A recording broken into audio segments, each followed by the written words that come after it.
जागेसाठी नेहमीच आग्रही होते, त्या जागेचं काही या ठिकाणी चर्चा झालेली आहे? नाही नाही आहे सतेज पाटील हे आग्रही आहेत, परंतु चर्चेमध्ये हा विषय आहे अद्याप आमच्या आघाडीच्या प्रमुखांमध्ये, त्यामुळे त्या आज काही बोलणं मी काही योग्य होणार नाही. एकीकडे आपण पाहता की पूर्ण ताकदीनिशी काँग्रेस पक्ष निवडणुकीला सामोरं जाण्याचा प्रयत्न करत आहे, पण एक एक शिलेदार निघून जातोय, काही आमदार संपर्काच्या बाहेर जातात. याकडे कसं बघता? नाही नाही ठीक आहे, जरी कोणी गेलं असेल म्हणून त्याचा एकदम फार परिणाम होतो असं नाही. तर लोकमानसावर उलट जर आपण लोकमानस पाहिलं महाराष्ट्राचं, की ज्या पद्धतीनं हे सरकार बनलं राज्याचं, ते लोकांना बिलकुल आवडलेलं नाही. या व्यतिरिक्त सुद्धा हेही केंद्र सरकारमधून भारतीय जनता पक्ष ज्या पद्धतीनं काम करतोय, अनेक एजन्सीचा ज्या स्वायत्त संस्था असतात त्यांचा गैरवापर करतोय राजकारणाकरता, हेही लोकांना आवडत नाही.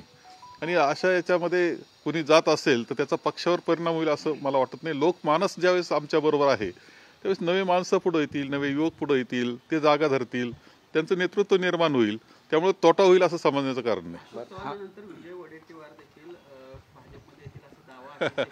नाही नाही म्हणजे वडेट्टीवारांचं काय, माझं नाव कुणीतरी परवा दिलं होतं. नावं काय, भारतीय जनता पक्षाची ती एक नीती आहे, म्हणजे त्यांचे जी राजकारण करण्याची पद्धत आहे त्याच्यामध्ये विस्परिंग कॅम्पेन एक प्रकार असतो, खोट्या बातम्या पसरवणं ही त्यांची पद्धत आहे.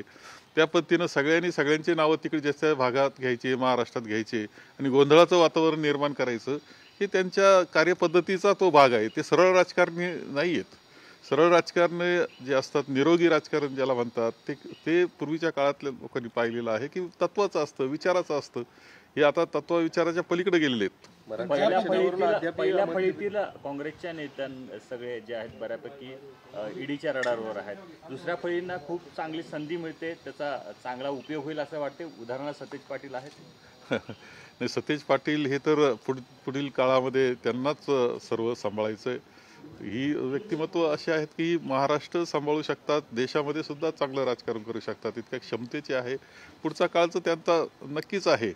पण कुणी ईडीच्या रडारवर हे तर तो काही विषय हा नाही आहे. हे आम्ही युवक नेतृत्व जे आहेत आमचे महाराष्ट्राचे, त्यांनी पुढं यावं आणि काम सांभाळावं आणि पुढं जावं असंच आम्ही मानतो. त्यामध्ये सतेज पाटील हे प्रमुख आहेत. महायुती अशा पद्धतीने वागते किंवा चुकीच्या पद्धतीने वागते हे नेहमी विरोधकांकडून सांगितलं जातं. मात्र विरोधकांनी ज्या क्षमतेनं त्यांना विरोध केला पाहिजे, आक्रमक व्हायला पाहिजे, ते मात्र महाराष्ट्राच्या जनतेला दिसत नाही. मग कुठंतरी आपण कमी पडतो असं वाटत नाही. असं बिलकुल नाही. आम्ही प्रत्येक गोष्टीला त्यांच्या विरोध करतो आहोत.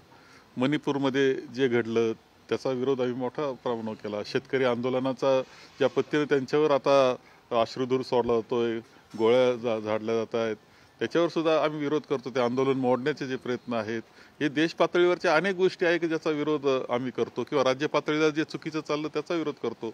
थोडंसं आम्हाला त्यामध्ये आपण सगळ्यांनी सहकार्य केलं तर लोकांपर्यंत पोहोचायला मदत होईल. त्यांच्या भूमिका काय आहेत, कारण अद्याप त्यांचं चित्र स्पष्ट होत नाही. नाही, होईल. या आठवड्यामध्ये बऱ्याचशा गोष्टींच्या चर्चा होतील आणि विषय पुढे जातील. राजू शेट्टींच्या या ठिकाणी महाविकास आघाडी उमेदवार देणार नाही अशा पद्धतीची एक चर्चा मध्यंतरी आली होती. काय नेमकं खरं यावं? असं आहे की भारतीय जनता पक्षाच्या विरोधात जो एक लढत असेल त्याच्या बाबतीत आम्ही तर सहकार्याची भूमिका आमची आहे, परंतु त्यावर चर्चा होऊनच शेवटी निर्णय होतील.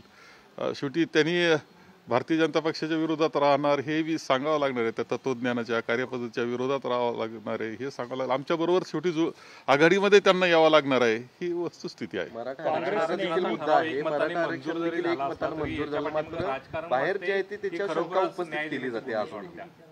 हा आरक्षणाचं अचानकपणे अधिवेशन घेण्यात आले एक दिवसाचं, आणि आमच्या पुढं येत असताना खरं म्हणजे कार्यक्रम पत्रिका आमची कामकाज सल्लागार समिती सुद्धा झाली नाही. अचानक आला तो ते विधेयकच समोर आमच्या आलं. त्याच्यात म्हटलं होतं, परंतु नेमकं काय हे आम्हाला समजलं नव्हतं. पण आम्ही एक पत्र, आघाडी म्हणून एक पत्र माननीय मुख्यमंत्र्यांना दिलं होतं विरोधी पक्षाच्या सर्वांचं, आणि त्याच्यात आम्ही काही गोष्टीचा खुलासा करा असं म्हटलं होतं. आम्हाला जे आमची बैठक झाली कामकाज सल्लागार समितीची 1 तास अगोदर, त्यात त्यांनी म्हटलं की आम्ही खुलासा करतो, पण तो खुलासा काय फार समाधानकारक नव्हता, कारण 2 वेळेस हा प्रयोग झालेला आहे. तो आपला जर यशस्वी झाला नाही तर तुम्ही कसा यशस्वी होणार आहे की ही का फसवणूक झाली नाही पाहिजे जनतेची, समाजाची, म्हणून तुम्ही काय काळजी घेतलेली आहे याबाबतीत त्यांनी खुलासा करावा ही अपेक्षा आमची होती. नाहीतर असा अर्थ होतो की फक्त आता निवडणुका आल्यात राजकारण करायचं म्हणून आणलं का काय. तर अत्यंत समाधानकारक होणं आवश्यक होतं. तसं समाधान तर आमचं त्या खुलाशांनी त्यांच्या झालं नाही. माननीय मुख्यमंत्र्यांनी भाषण केलं पण त्याच्यामध्ये जे कंटेंट्स पाहिजे होते का कसं ठोस त्यांनी सांगायला पाहिजे होतं का हे टिकणारच आहे ते आमचं तर समाधान त्यामध्ये झालेलं नाही. आणि जनतेनं ते ऐकलेलं आहे त्यांचं सर्व. आमचे प्रश्न जनतेला माहिती आहेत आणि त्यांची उत्तरं माहिती आहेत. नाही, शेवटी आम्ही कायमच एकमतानंच सांगितलेलं आहे की मराठा समाजाला आरक्षण मिळालं पाहिजे आणि इतर समाजाच्या आरक्षणाला धक्का न लागता मिळालं पाहिजे. हे तर कायम मागणी आमची राहिली आहे. त्या दृष्टीने प्रयत्न आम्ही केलेले आहेत. यश आम्हाला आलं नाही परंतु कुणी प्रयत्न करीत असले तरी एकत्र राहायचं आणि पाठिंबा द्यायचं हे धोरण आमच्या सगळ्यांचं असतं. सगळे ह्या शब्दाबद्दल जरांगे पाटील अडून बसले. तुम्ही जे पत्र दिलं होतं त्यामध्ये याचं स्पष्टीकरण द्यावं असं त्याचा खुलासा खरं करणं आवश्यक होतं. काय नेमकं करताय तुम्ही त्याच्यामध्ये. त्यांनी एकच सांगितलं की आमच्याकडे 5-6 लाख निरनिळ्या प्रकारच्या हरकती आलेल्या आहेत आणि त्यावर आम्ही आता त्याची स्क्रुटिनी आम्ही करतो आहोत. पण यापेक्षा त्यांनी काहीच सांगितलेलं नाही. त्यामुळे तो सुद्धा संभ्रमच आमच्या दृष्टीनं राहिलेला आहे. महाराष्ट्रात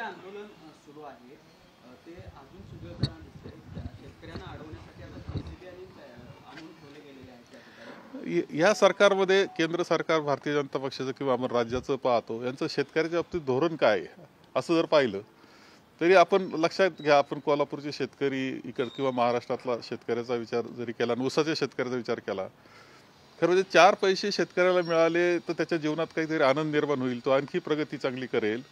साखरेचे बाजार जे आहेत ते तर राहिले नाहीच, उलट त्यांनी कमी केले. म्हणजे त्याची निर्यात बंद केली, इथेनॉलवर बंधन आणले. त्याचा परिणाम असा झाला की साखर 150 रुपयानं कमी झालेली आपल्याला दिसते आहे. म्हणजे ग्राहकाचा विचार करण्यास आमची कोणतीही हरकत नाही परंतु ग्राहकाचा विचार करत असताना ज्यानं पिकवलं, कष्ट केले, श्रम केले, ज्यांनी घाम गाळला त्याचा विचार झाला पाहिजे. त्याच्या खिशातून काढायचं हे काय बरोबर नाही. सरकारला भार घेतला पाहिजे. कांद्याची निर्यात बंदी उठवली, मोठी घोषणा केली, कांद्याची निर्यात बंदी उठवली. पण तुम्ही ज्यावेळेस ती निर्यात होणं आवश्यक होतं त्यावेळेस ती केली नाही तुम्ही. आता गरज नाही तर आता निर्यात बंदी उठवली. प्रत्येक धोरण हे शेतकऱ्याच्या विरोधात असलेलं अशा प्रकारचं भारतीय जनता पक्षाचं सरकार आहे आणि परिणामतः एक प्रचंड असंतोष हा शेतकऱ्यामध्ये निर्माण झालेला आहे. तो दिसतो आपल्याला दिल्लीत परंतु देशभर शेतकऱ्याची हीच अवस्था आहे. खरं तर महाराष्ट्रात महायुतीकडून मिशन 45+ असा नारा दिला जातोय. महाविकास आघाडीकडून काय नाही, आम्ही नारेबिरेच्या भानगडीत नाही तर घोषवाक्य, नारे, सुंदर नावं हे भारतीय जनता पक्षाची एक ख्याती होती त्यांची. असंच म्हटले ते फिलगुड म्हटले होते 2004ला.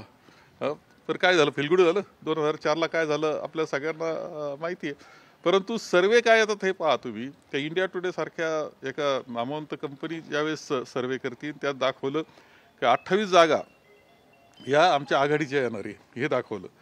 माझं मत असं आहे की ज्यावेळेस निवडणूक सुरू होईल आम्ही लोकांमध्ये आणखी जाऊ प्रचाराच्या निमित्तानं. अनेक मुद्दे आहेत भारतीय जनता पक्षाच्या सरकारांच्या विरोधात, ते ज्यावेळेस लोकांपर्यंत जाणार आहेत पुन्हा एकदा, कारण त्यांनी मारा खूप केलेला आहे लोकांच्या डोक्यावर सोशल मीडियाच्या माध्यमातून विशेष. तर भाजपावर बाळासाहेब थोरात यांनी टीका केलेली